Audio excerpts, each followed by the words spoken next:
नमस्कार दोस्तों। आज मैं आपको अपनी जिंदगी का वो अनुभव सुनाने जा रहा हूं जिसने मेरी जिंदगी, मेरी सोच और मेरे अस्तित्व के बारे में मेरी समझ को हमेशा के लिए बदल दिया। मेरा नाम रमेश है और पिछले 15 सालों से मैं ट्रक चला रहा हूं। भारत के अलग अलग हिस्सों की सड़कें मेरे लिए दूसरा घर हैं, या कम से कम थीं उस रात से पहले। मैं जानता हूं कि जो मैं बताने जा रहा हूं उस पर शायद बहुत कम लोग यकीन करेंगे। हो सकता है आप भी मुझे एक पागल या अतिशयोक्तिपूर्ण कहानियां गढ़ने वाला समझें, लेकिन जो मैंने देखा, जो मैंने महसूस किया, वो सब सच है। इतना सच कि आज भी रात होते ही मेरी आंखों में नींद नहीं आती। उस रात की बात है जब मुझे बिहार के पटना से असम के गुवाहाटी तक एक भारी खेप पहुंचानी थी। एक लंबा अकेला सफर जो NH-31 होते हुए जाना था।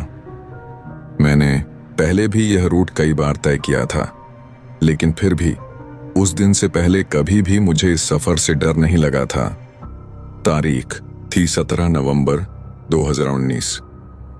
मौसम बदल रहा था और ठंड धीरे धीरे अपना असर दिखाने लगी थी। पूर्वांचल में नवंबर का मतलब होता है घने कोहरे की शुरुआत।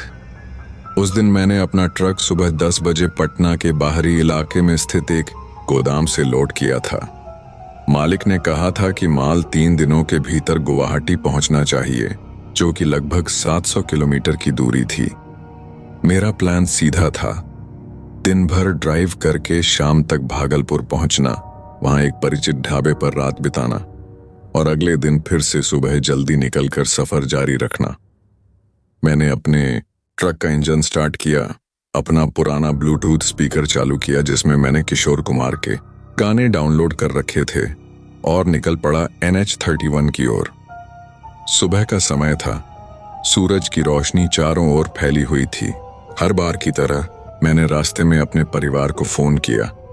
पत्नी सुमन और मेरी 10 साल की बेटी पिंकी से बात की। वे दोनों मेरे गांव बक्सर में रहते थे। जल्दी आना पापा, पिंकी ने कहा। मैंने स्कूल में पहला इनाम जीता है, आपके लिए सरप्राइज है। उसकी खुशी से भरी आवाज सुनकर मेरा दिल खुशी से भर गया। दिन बीतता गया और मैं अच्छी रफ्तार से आगे बढ़ रहा था। दोपहर को मैंने एक छोटे से ढाबे पर रुककर खाना खाया और 1 घंटे का आराम किया। उस वक्त मैं पटना से करीब 150 किलोमीटर दूर था। दोपहर बाद मैंने फिर से ड्राइविंग शुरू की। सब कुछ सामान्य था, बिल्कुल सामान्य। शाम के 6 बजे थे जब मैं नवगछिया के पास था, जो भागलपुर से पहले आता है। तभी मौसम अचानक बदलने लगा। आसमान में बादल छाने लगे और कोहरा धीरे धीरे घना होता गया। वैसे तो नवंबर में कोहरा आम बात है, लेकिन इतनी जल्दी शाम 6 बजे ही इतना घना कोहरा, यह थोड़ा अजीब लगा। मैंने अपने ट्रक की हेडलाइट्स तेज कर दी और सावधानी से ड्राइव करता रहा। NH-31 पर ट्रैफिक कम हो गया था, जो वैसे भी इस रूट पर शाम होते ही कम हो जाता है। आसपास के गांवों की रोशनी भी धुंध में धीरे धीरे मध्यम पड़ती गई। शाम के 7 बजे थे। मुझे भागलपुर पहुंचने में अभी 1 घंटा और लगना था। कोहरा अब इतना घना हो गया था कि 10 मीटर से आगे कुछ दिखाई नहीं दे रहा था। मैंने गति कम कर दी, रेडियो बंद कर दिया और पूरा ध्यान सड़क पर लगा दिया। तभी मेरे फोन की घंटी बजी। ये मेरा पुराना दोस्त मनोज था, जो अक्सर इसी रूट पर ट्रक चलाता है। कहाँ है तू रमेश? उसने पूछा। उसकी आवाज में चिंता थी। नवगछिया के बाद भागलपुर की ओर, मैंने जवाब दिया। सुन, भागलपुर मत जा आज रात, कोई दूसरा रास्ता ले। क्षत्रिया पुल के पास रुक जा, वहां एक नया ढाबा खुला है। क्यों, क्या हुआ? मैंने पूछा। बस मत जा, वह फुसफुसाया। पिछले हफ्ते विशाल वो लापता हो गया। वो कह रहा था कि भागलपुर के पास किसी ने उसे लिफ्ट मांगी थी, और तभी कॉल कट गया। मैंने दोबारा कॉल करने की कोशिश की, लेकिन नेटवर्क नहीं मिल रहा था। मनोज की बात ने मुझे थोड़ा परेशान कर दिया। विशाल हमारा साथी था और मैंने उससे पिछले 1 हफ्ते से बात नहीं की थी, लेकिन फिर मैंने सोचा शायद मनोज कोई मजाक कर रहा है या शायद वह शराब पीकर फोन कर रहा है। मैंने ड्राइविंग जारी रखी। कोहरा अब तक इतना घना हो गया था कि मुझे अपनी सीट से झुककर सड़क देखनी पड़ रही थी। मेरी आंखें थक गई थीं और मैं धीरे धीरे चिड़चिड़ा होने लगा था। तभी अचानक से मुझे सड़क के किनारे एक आकृति दिखाई दी। एक इंसान सफेद कपड़ों में अपना हाथ हिलाकर लिफ्ट मांग रहा था। मेरा पहला इंस्टिंक्ट था रुकना, क्योंकि इस कोहरे में और इस अंधेरे रात में कोई भी फंसा हुआ होगा तो मदद की जरूरत होगी। लेकिन फिर मनोज की बात याद आई। मैंने अपनी गति बढ़ा दी और उस आकृति के पास से गुजरता चला गया। लेकिन जब मैं उसके पास से गुजर रहा था, मुझे एक अजीब सी ठंडी हवा महसूस हुई, जैसे किसी ने मेरे कान में सांस ली हो। मैंने अपनी गति और बढ़ा दी। रात के 8 बजे थे जब मैं एक चौराहे पर पहुंचा। यह वही स्थान था जहां से एक रास्ता भागलपुर शहर की ओर जाता है और दूसरा NH-31 पर आगे बढ़ता है, जो कि क्षत्रिया पुल की ओर जाता है। मैंने सोचा शायद मनोज की बात मान लेना ही ठीक होगा। मैंने अपना ट्रक NH-31 पर ही रखा और भागलपुर शहर की ओर नहीं मुड़ा। अगले 30 मिनट तक मैंने ड्राइविंग जारी रखी, कोहरे से जूझते हुए। लेकिन अजीब बात यह थी कि मुझे क्षत्रिया पुल नहीं मिल रहा था, जो कि अब तक आ जाना चाहिए था। मैंने सोचा शायद मैंने कोई मोड़ मिस कर दिया है। तभी मुझे एक ढाबे की रोशनी दिखाई दी। वह एक पुराना सा ढाबा था, जिसकी छत पर टीन की चादरें लगी थीं और जो एक पुराने पेड़ के नीचे स्थित था। मैंने अपना ट्रक वहां रोक दिया और बाहर निकला। ढाबे के अंदर केवल एक बूढ़ा आदमी था जो चूल्हे के पास बैठा हुआ था। उसकी आंखें बेहद गहरी थीं, जैसे उसने जीवन भर में बहुत कुछ देखा हो। नमस्ते बाबा, मैंने कहा, क्या यहाँ रात को रुकने की जगह मिल सकती है? और क्षत्रिया पुल कितनी दूर है यहाँ से? बूढ़े ने मुझे घूर कर देखा, फिर बोला, बेटा तुम तो गलत रास्ते पर आ गए हो। यह नवगछिया कटिहार रोड है। क्षत्रिया पुल तो पीछे छूट गया, जहां से तुम्हें राइट लेना था। मैं हैरान रह गया। मुझे यकीन था कि मैं चौराहे से सीधा आया था, फिर भी मैं कैसे गलत रास्ते पर आ गया? लेकिन बाबा, मैं तो चौराहे से सीधा आया हूं। वहां से जो रास्ता आगे जा रहा था मैं उसी पर आया। बूढ़े ने एक अजीब सी मुस्कान दी। बेटा, कोहरे में कभी कभी रास्ते बदल जाते हैं, खास तौर पर अमावस्या की रात को। मेरे दिमाग में अचानक एक विचार आया। आज अमावस्या थी। मैं अंधविश्वासी आदमी नहीं हूं, लेकिन बूढ़े की बात ने मुझे अजीब तरह से परेशान कर दिया। कोई बात नहीं, मैंने कहा, अपने डर को छिपाते हुए। मैं यहीं रुक जाता हूं रात भर, सुबह फिर निकलूंगा। बूढ़े ने सिर हिलाया और मुझे एक चारपाई दिखाई जो ढाबे के एक कोने में रखी थी। वहां सो जाओ, लेकिन रात को बाहर मत निकलना, चाहे कुछ भी हो जाए, कोई भी आवाज सुनाई दे। मैंने सिर हिलाकर हामी भरी और अपने ट्रक से अपना बैग लाकर चारपाई पर बैठ गया। बूढ़े ने मुझे रोटी और दाल दी, जो मैंने चुपचाप खा ली। खाना खाते वक्त मैंने बूढ़े से पूछा, बाबा, क्या आपने विशाल नाम के किसी ट्रक ड्राइवर को देखा है पिछले हफ्ते? वह मेरा दोस्त है और मुझे बताया गया है कि वह लापता है। बूढ़े की आंखें एक पल के लिए फड़क उठीं। नहीं बेटा, मैंने किसी विशाल को नहीं देखा, लेकिन हाँ, पिछले महीने से कई ट्रक ड्राइवर इस इलाके में गायब हुए हैं। लोग कहते हैं, खैर छोड़ो, क्या कहते हैं लोग? मैंने जिज्ञासा से पूछा। बूढ़ा कुछ पल तक चुप रहा, फिर धीरे से बोला, लोग कहते हैं कि यहाँ की सड़कों पर एक आत्मा भटकती है, एक औरत की आत्मा, जो अकेले ड्राइवरों को अपने साथ ले जाती है। मैंने अविश्वास से हंसने की कोशिश की, लेकिन मेरा हंसना बहुत ही कृत्रिम लग रहा था। बाबा, ये सब अफवाहें हैं। मैं 15 सालों से ट्रक चला रहा हूं, कभी कोई भूत प्रेत नहीं देखा। बूढ़े ने कोई जवाब नहीं दिया, बस अपने चूल्हे के पास बैठकर बीड़ी पीने लगा। रात के 10 बजे थे और मैं बहुत थक गया था। मैंने अपना फोन चेक किया, अभी भी नेटवर्क नहीं था। मैंने सोचा सुबह उठकर सही रास्ते पर लौट जाऊंगा। मैं चारपाई पर लेट गया और अपनी जैकेट से खुद को ढक लिया। पता नहीं कब मुझे नींद आ गई, लेकिन अचानक मैं जाग गया जब मुझे एक औरत की आवाज सुनाई दी। यह एक बहुत ही मीठी आवाज थी जो मेरा नाम ले रही थी। रमेश, रमेश। मैंने अपनी घड़ी देखी, रात के 2 बजे थे। मैं उठकर बैठ गया।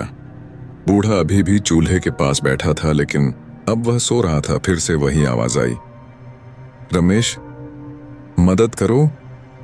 यह आवाज बाहर से आ रही थी, ढाबे के पीछे से। मुझे याद आया कि बूढ़े ने क्या कहा था, रात को बाहर मत निकलना, चाहे कुछ भी हो जाए। लेकिन यह आवाज, इसमें कुछ ऐसा था जो मुझे अपनी ओर खींच रहा था। मैं धीरे से उठा और ढाबे के दरवाजे तक गया। बाहर अंधेरा था, लेकिन कोहरा कम हो गया था। चांद भी नहीं था क्योंकि अमावस्या थी। मैंने बाहर झांका। वहां ढाबे के पीछे एक औरत खड़ी थी, सफेद साड़ी में। उसके बाल लंबे और बिखरे हुए थे और उसका चेहरा अंधेरे की वजह से दिखाई नहीं दे रहा था। वह अपना हाथ मेरी तरफ बढ़ा रही थी, मानो मुझे अपने साथ चलने के लिए कह रही हो। मैं जड़ हो गया। मेरा दिल जोर जोर से धड़कने लगा। यह वही थी जिसके बारे में बूढ़े ने बात की थी। क्या यह वही आत्मा थी जो ट्रक ड्राइवरों को अपने साथ ले जाती है? फिर अचानक मेरे कंधे पर किसी के हाथ का स्पर्श महसूस हुआ। मैं चौंक कर पीछे मुड़ा। यह बूढ़ा था। मैंने कहा था ना, बाहर मत जाना। उसने फुसफुसाकर कहा, वापस आओ अंदर। मैं हिचकिचाया। औरत अब भी वहां खड़ी थी, मुझे बुला रही थी, लेकिन वह मेरी मदद मांग रही है। बूढ़े ने मेरी आंखों में देखा। वह तुम्हारी मदद नहीं मांग रही बेटा, वह तुम्हें अपने साथ ले जाना चाहती है, जैसे उसने विशाल को ले गई और उससे पहले कई और लोगों को। मैंने डर से कांपते हुए फिर से बाहर देखा। औरत अब कुछ कदम आगे आ गई थी और अब मैं उसका चेहरा देख सकता था। यह एक युवा औरत थी, बहुत खूबसूरत, लेकिन उसकी आंखों में कुछ बहुत ही डरावना था। वे खाली थीं, जैसे काले गड्ढे जिनमें कोई जान नहीं थी। अंदर आओ, बूढ़े ने मेरा हाथ पकड़कर कहा। मैं जैसे सम्मोहित था, लेकिन आखिरकार मैंने अपने आप को खींचकर बूढ़े के साथ अंदर आ गया। वह कौन है? मैंने पूछा। अपनी आवाज में डर साफ झलक रहा था। बूढ़े ने एक लंबी सांस ली। वह नीलिमा है। 20 साल पहले वह और उसका पति यहां से गुजर रहे थे। उनकी कार का एक्सीडेंट हो गया और उसका पति मर गया, लेकिन नीलिमा नहीं मरी। पहले तो वह जंगल में घायल पड़ी थी, मदद के लिए चिल्ला रही थी, लेकिन कोई भी उसकी मदद के लिए नहीं रुका। कई ट्रक, कई गाड़ियां गुजरी, लेकिन कोई भी नहीं रुका और अंततः वह भी मर गई। बूढ़े ने अपनी बीड़ी जलाते हुए जारी रखा, लेकिन वह चली नहीं गई। उसकी आत्मा यहीं रह गई, इस सड़क पर। और अब वह हर अमावस्या की रात को वापस आती है और अकेले ड्राइवरों को अपने साथ ले जाती है, उन्हें वही दर्द देने के लिए जो उसने महसूस किया था। मैं कांप रहा था। मैंने बाहर देखा। औरत अब ढाबे के दरवाजे के ठीक बाहर खड़ी थी। उसकी आंखें मुझे घूर रही थीं। वह अंदर नहीं आ सकती। बूढ़े ने कहा, यह ढाबा पवित्र जगह पर बना है, यहां उसका कोई वश नहीं चलता। रात के बाकी समय हम दोनों जागते रहे।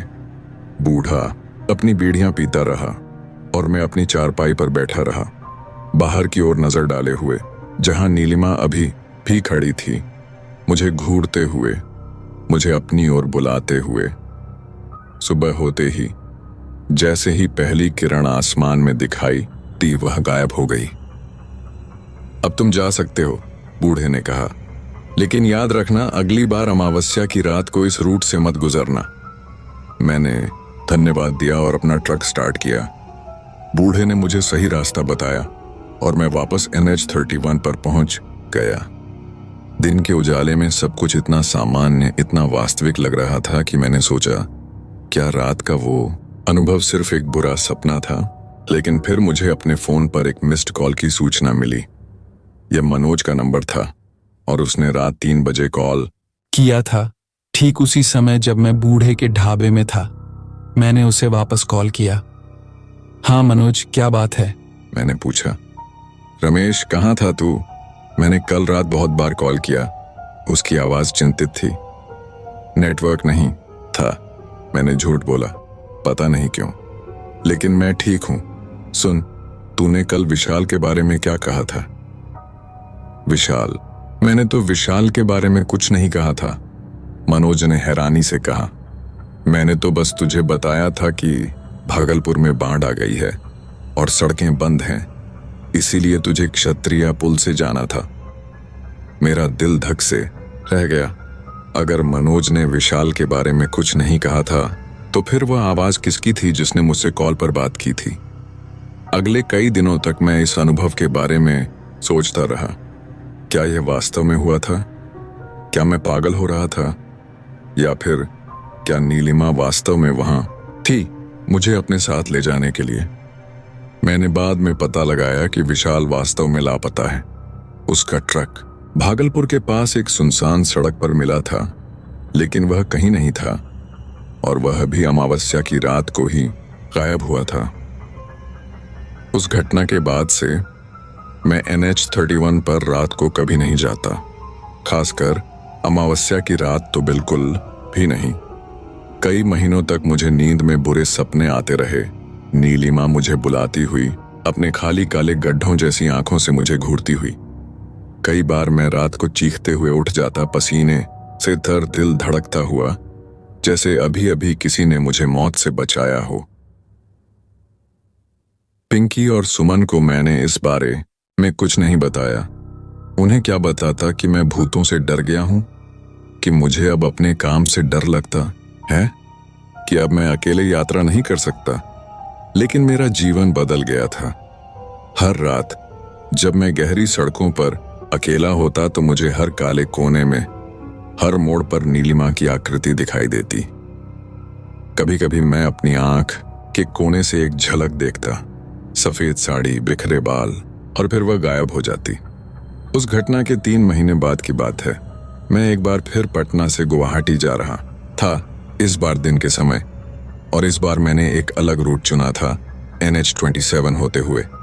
यह लंबा रास्ता था, लेकिन मैं NH-31 पर नहीं जाना चाहता था। रास्ते में मैं पूर्णिया शहर में रुका। वहां एक छोटे से होटल में कमरा लिया। अभी शाम के 7 बजे थे और मैंने सोचा कि थोड़ा बाहर निकलकर शहर देख लूं। पूर्णिया एक छोटा सा शहर है, लेकिन यहाँ का खाना मशहूर है, खासकर मछली के व्यंजन।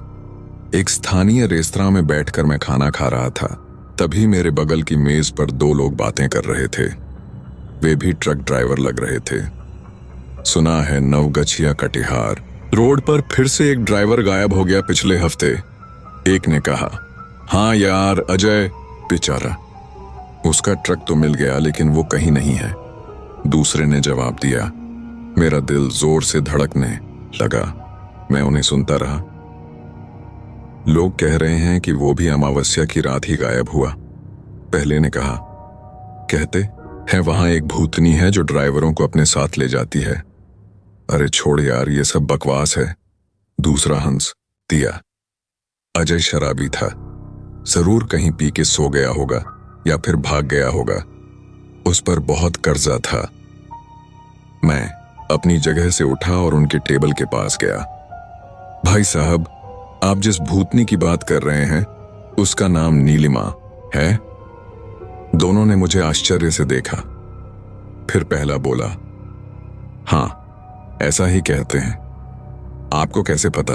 मैंने उन्हें अपनी कहानी सुनाई, उस रात की, बूढ़े ढाबे की और नीलिमा की।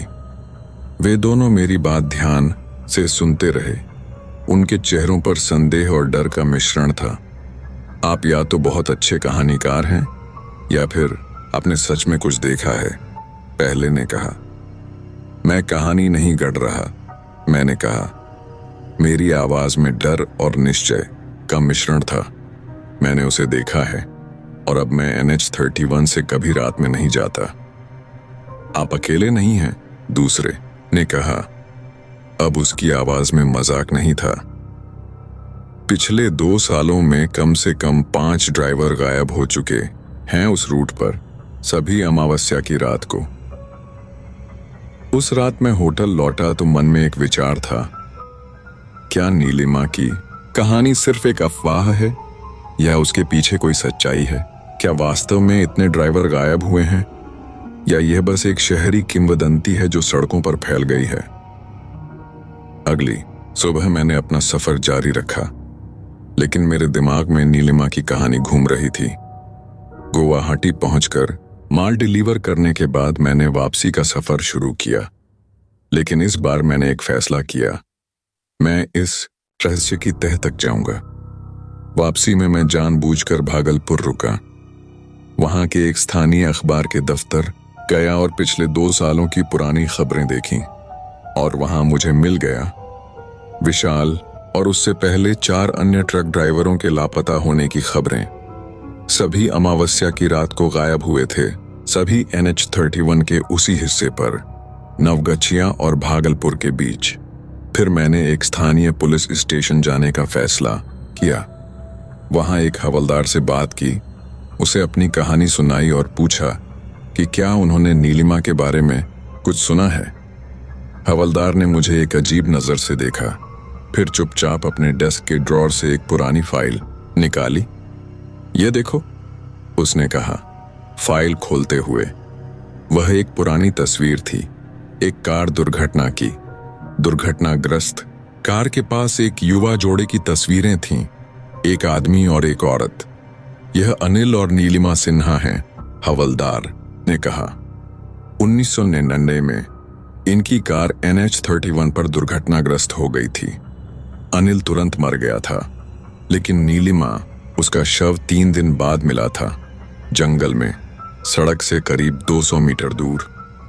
पोस्टमार्टम रिपोर्ट के अनुसार वह तुरंत नहीं मरी थी, उसे गंभीर चोटें आई थीं और वह धीरे धीरे खून बहने से मर गई थी।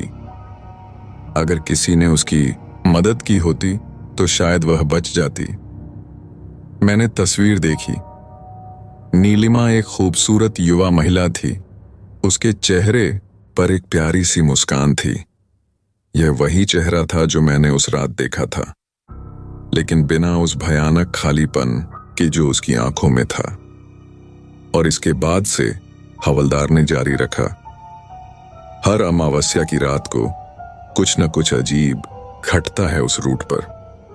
लोग कहते हैं कि नीलिमा की आत्मा वापस आती है अकेले ड्राइवरों को अपने साथ ले जाने के लिए, क्योंकि कोई भी उसकी मदद के लिए नहीं रुका था। तो आप भी यकीन करते हैं? मैंने पूछा हैरानी से। हवलदार ने अपनी कुर्सी पर पीछे की ओर झुकते हुए लंबी सांस ली। मैं नहीं जानता कि मैं क्या यकीन करता हूं, लेकिन मैं जानता हूं कि पिछले 20 सालों में हर साल अमावस्या की रात को कुछ न कुछ अजीब होता है उस सड़क पर। और हां, पिछले 2 सालों से यह और भी बदतर हो गया है। 5 ड्राइवर गायब हो चुके हैं और हम उन्हें खोज नहीं पाए हैं। मेरे दिमाग में एक विचार आया, क्या नीलिमा का अंतिम संस्कार ठीक से हुआ था? क्या उसके परिवार में कोई है? उसके माता पिता पटना में रहते थे, वे दोनों अब इस दुनिया में नहीं हैं। और हां, उसका अंतिम संस्कार पूरे विधि विधान से हुआ था, लेकिन कभी कभी दर्द और गुस्सा इतना गहरा होता है कि आत्मा को शांति नहीं मिलती, हवलदार ने कहा। मैं पुलिस स्टेशन से बाहर निकला। मेरे दिमाग में हजारों सवाल थे। क्या मैं वास्तव में नीलिमा की आत्मा से मिला था? क्या वह सच में ट्रक ड्राइवरों को अपने साथ ले जाती है? और सबसे महत्वपूर्ण, क्या मैं उसका अगला शिकार बन सकता था? अगले कुछ महीनों तक मैंने NH-31 से दूर रहने की कोशिश की, लेकिन ट्रक ड्राइविंग मेरा पेशा है और कभी कभी मुझे उस रूट से होकर जाना पड़ता था। हालांकि मैं हमेशा सावधानी बरतता, कभी भी अमावस्या की रात को नहीं जाना, कभी भी अकेले नहीं, हमेशा किसी साथी के साथ। मैंने अपनी पत्नी और बेटी को अपने अनुभव के बारे में अभी भी कुछ नहीं बताया था, लेकिन वे जानती थीं कि कुछ बदल गया था। मैं पहले जैसा नहीं रहा था। रात को अक्सर जागता रहता और जब भी ड्यूटी पर जाना होता तो एक अजीब सा डर मेरे अंदर रहता। एक दिन जब मैं अपनी बेटी पिंकी को स्कूल छोड़ने गया तो उसने मुझसे पूछा, पापा आपको क्या हुआ है? आप पहले जैसे खुश नहीं रहते। मैंने उसे गले लगाया और कहा, कुछ नहीं बेटा, बस थोड़ा थका हुआ हूं। क्या आप किसी भूत से डरते हैं पापा? उसने पूछा अपनी सरल बच्चों वाली समझ से। मैंने हैरानी से उसकी ओर देखा। क्यों पूछ रही हो ऐसा? क्योंकि मम्मी कह रही थी कि आप रात को चीखते हैं और नीलिमा का नाम लेते हैं। नीलिमा कौन है पापा? क्या वह एक भूत है? मेरा दिल धड़क उठा। मुझे नहीं पता था कि मैं नींद में बात करता हूं। मैंने पिंकी से कहा कि नीलिमा कोई नहीं है, बस एक सपना है। लेकिन मैं जानता था कि मैं अपने परिवार से झूठ बोल रहा हूं और यह मुझे अंदर ही अंदर खा रहा था। उसी रात मैंने सुमन को सब कुछ बता दिया, नीलिमा के बारे में, उस रात के बारे में और अब मुझे महसूस होने वाले डर के बारे में। वह चुपचाप सुनती रही और फिर मुझे गले लगा लिया। मुझे नहीं पता कि मैं आपके अनुभव पर यकीन करती हूं या नहीं, उसने कहा, लेकिन मैं ये जानती हूं कि आप झूठ नहीं बोल रहे हैं। अगर आपने कुछ देखा है तो आपने देखा है। उसके समझने से मुझे थोड़ी राहत मिली, लेकिन अभी भी मेरे मन में एक अजीब सी बेचैनी थी। मुझे लगता था कि मेरा नीलिमा से फिर से सामना होगा जल्द ही, और यह एहसास सच हो गया। 6 महीने बाद, अक्टूबर 2020 की बात है। मैं एक जरूरी सामान लेकर भागलपुर से कटिहार जा रहा था। यह एक आपातकालीन डिलीवरी थी, दवाइयां जिन्हें एक अस्पताल को जल्द से जल्द पहुंचाना था। मैं जानता था कि यह अमावस्या की रात थी और मैं जानता था कि मुझे कभी भी उस रात NH31 पर नहीं जाना चाहिए था। लेकिन यह एक आपातकालीन स्थिति थी और मुझे लोगों की जान बचाने के लिए यह जोखिम उठाना पड़ा। मैंने अपने एक साथी राकेश को साथ चलने के लिए कहा। मैंने उसे नीलिमा के बारे में नहीं बताया, बस यह कहा कि मुझे लंबे सफर के लिए एक साथी चाहिए। राकेश मान गया। हम शाम 6 बजे निकले। मौसम बिल्कुल उस रात जैसा था, कोहरा, ठंड और एक अजीब सा सन्नाटा। मैं बहुत नर्वस था, लेकिन मैंने अपने आप को समझाया कि इस बार मैं अकेला नहीं हूं, राकेश मेरे साथ है। हमने NH31 पकड़ा और सावधानी से ड्राइव करते रहे। कोहरा धीरे धीरे घना होता गया, लेकिन हमने अपनी गति कम कर दी और सावधानी से आगे बढ़ते रहे। रात के 9 बजे थे जब हम नवगछिया के पास पहुंचे। ये वही इलाका था जहां मैंने पहली बार नीलिमा को देखा था। मेरा दिल जोर से धड़क रहा था और मेरे हाथ पसीने से भीग गए थे। तभी राकेश ने कहा, रुको रुको, सामने कोई है। मैंने ब्रेक लगाई और देखा। वहां सड़क के बीचों बीच एक औरत खड़ी थी, सफेद साड़ी में, बिखरे बालों के साथ। मेरा दिल रुक सा गया। ये नीलिमा थी। क्या हो गया? राकेश ने पूछा, मेरे चेहरे की हालत देखकर। वह मैं कुछ नहीं बोल पाया। नीलिमा धीरे धीरे हमारी ओर बढ़ने लगी। राकेश ने आगे झुककर देखा। अरे वह तो बस एक औरत है, उसने कहा। शायद मदद चाहिए होगी। नहीं, मैंने चिल्लाया, वह नीलिमा है। वह हमें अपने साथ ले जाएगी। राकेश ने मुझे हैरानी से देखा। तुम क्या बकवास कर रहे हो? कौन नीलिमा? तभी नीलिमा हमारे ट्रक के सामने आ गई। उसने अपना चेहरा ऊपर उठाया और मैंने फिर से देखा। वही खूबसूरत चेहरा, लेकिन वही खाली आंखें, काले गड्ढे जैसी जिनमें कोई जान नहीं थी। भागो, मैंने राकेश को चिल्लाकर कहा और ट्रक स्टार्ट किया, लेकिन इंजन स्टार्ट नहीं हुआ। मैंने बार बार कोशिश की, लेकिन कुछ नहीं हुआ। नीलिमा अब हमारे ट्रक की खिड़की के पास आ गई थी, मेरी तरफ वाली खिड़की। वह मुझे घूर रही थी। उसके होंठ हिल रहे थे, जैसे वह कुछ कह रही हो। तुम मेरी मदद नहीं करोगे, तुम भी उन्हीं जैसे हो। जो मुझे मरने के लिए छोड़ गए थे। मैं भय से जम गया था। राकेश हैरानी और डर से मेरी ओर देख रहा था। तभी अचानक से ट्रक की हेडलाइट्स बुझ गईं और कैबिन में अंधेरा हो गया। और फिर मैंने उसे अंदर आते देखा। नीलिमा हमारे ट्रक के अंदर, जैसे वह दीवारों से होकर आर पार हो गई हो। राकेश चिल्लाया, ये क्या हो रहा है? कौन है ये? नीलिमा राकेश की ओर बढ़ी।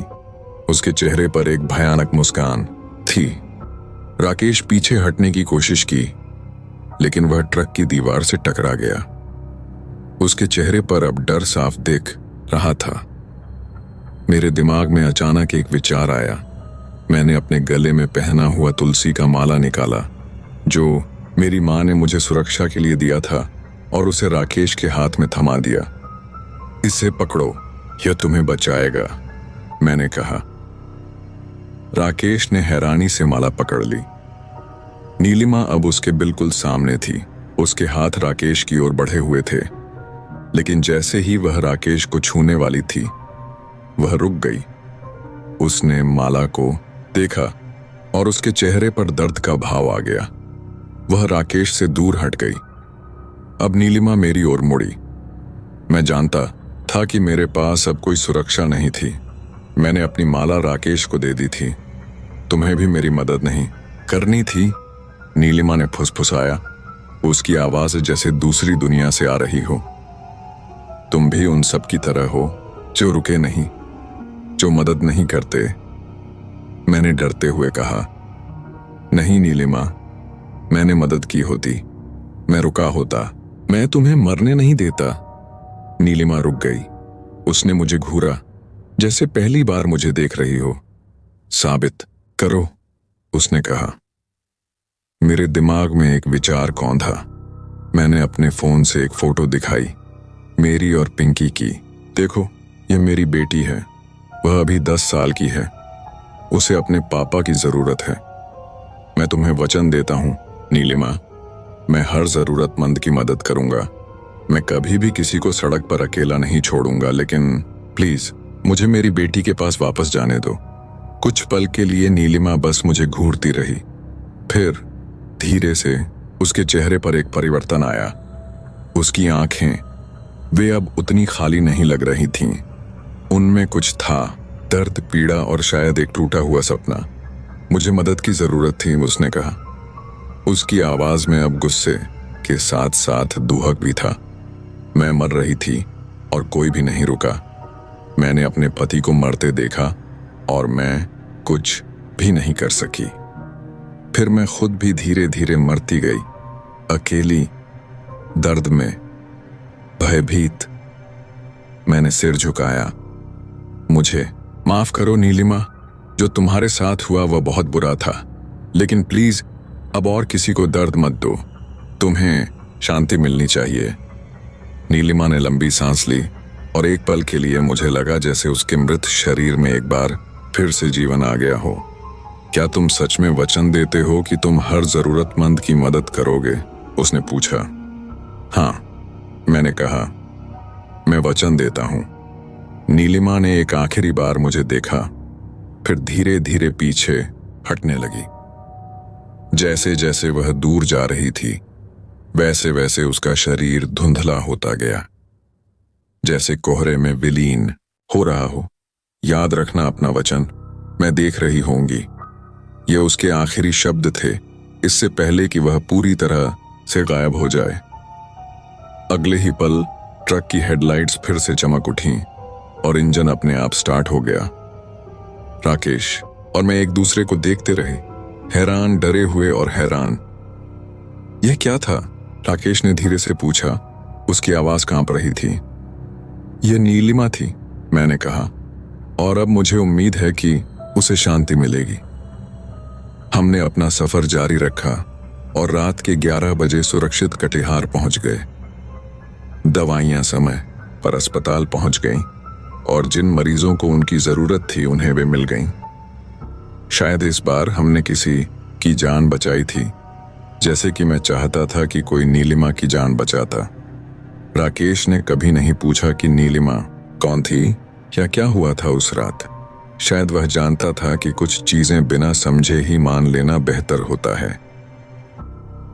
उस दिन से मैं नीलिमा को फिर कभी नहीं देखा, नहीं मुझे उसके कभी सपने आए, और जहां तक मुझे पता है NH-31 पर फिर कभी कोई ट्रक ड्राइवर गायब नहीं हुआ। मैंने अपना वचन निभाया है। मैं कभी भी किसी जरूरतमंद को सड़क पर अकेला नहीं छोड़ता, बल्कि मैं ट्रक ड्राइवरों के बीच एक संगठन बनाने में मदद कर रहा हूं, जो सड़क दुर्घटनाओं में पीड़ितों की मदद करेगा और सुनिश्चित करेगा कि कोई भी अकेला ना मरे, जैसे नीलिमा मरी थी। अब जब मैं NH-31 पर सफर करता हूं तो अक्सर नवगछिया के पास रुकता हूं और नीलिमा के लिए एक फूल छोड़ देता हूं। मुझे नहीं पता कि वह इसे देखती है या नहीं, लेकिन मुझे लगता है कि ऐसा करना सही है। और हाँ, मैं अभी भी अमावस्या की रात को NH-31 पर नहीं जाता। कोई भी ड्राइवर नहीं जाता अब, लेकिन यह डर के कारण नहीं है। यह सम्मान के लिए है, उस औरत के लिए जिसे हमारे समाज ने मरने के लिए छोड़ दिया था और जिसने अंत में शांति पाली। मेरी बेटी पिंकी अब 15 साल की हो गई है और वह मेरी पिछली कहानियों को सुनना पसंद करती है, लेकिन नीलिमा की कहानी मैंने उसे कभी नहीं सुनाई। कुछ कहानियां सिर्फ उन्हीं के लिए हैं जिन्होंने उन्हें जिया है। तो अगली बार जब आप किसी सुनसान सड़क पर यात्रा करें और आपको कोई मदद मांगता हुआ दिखे तो रुकिए। आप कभी नहीं जानते कि आपकी एक छोटी सी मदद किसी की जान बचा सकती है, या शायद आपकी अपनी, क्योंकि भारत की सड़कें केवल वाहनों और यात्रियों से भरी नहीं हैं, वे उन कहानियों और आत्माओं से भी भरी हैं जो अभी भी न्याय और शांति की तलाश में भटक रही हैं। नीलिमा की कहानी मेरे लिए एक सबक बन गई है, एक सबक जिसे मैं हर दिन जीता हूं, एक सबक जिसे मैं अपने बच्चे को सिखाना चाहता एक सबक जो मानवता के बारे में है। चाहे आप इस कहानी पर विश्वास करें या न करें, एक बात जरूर याद रखिएगा, कभी भी किसी जरूरतमंद को अकेला मत छोड़िए, क्योंकि ऐसा करके आप न केवल उसकी जान बचा सकते हैं, बल्कि अपनी आत्मा को भी एक अदृश्य बोझ से बचा सकते हैं। एक बोझ जो आपको हमेशा के लिए परेशान कर सकता है, जैसे नीलिमा के लिए हुआ था। और अगर आप कभी भी NH-31 पर जाएं और नवगछिया के पास से गुजरें, तो एक फूल जरूर छोड़िएगा नीलिमा के लिए, जिसकी आत्मा को अंत में शांति मिल गई। और याद रखिए, सभी कहानियां केवल कहानियां नहीं होती, कई बार वे हमारी वास्तविकता के अज्ञात कोनों की झलक होती हैं। ऐसे कोने जिन्हें हम देख नहीं सकते, समझ नहीं सकते, लेकिन जिनका अस्तित्व हम महसूस कर सकते हैं। खासकर अमावस्या की उन अंधेरी रातों में जब कोहरा घना होता है और सन्नाटा चारों ओर छाया होता है। जय हिंद, जय भारत।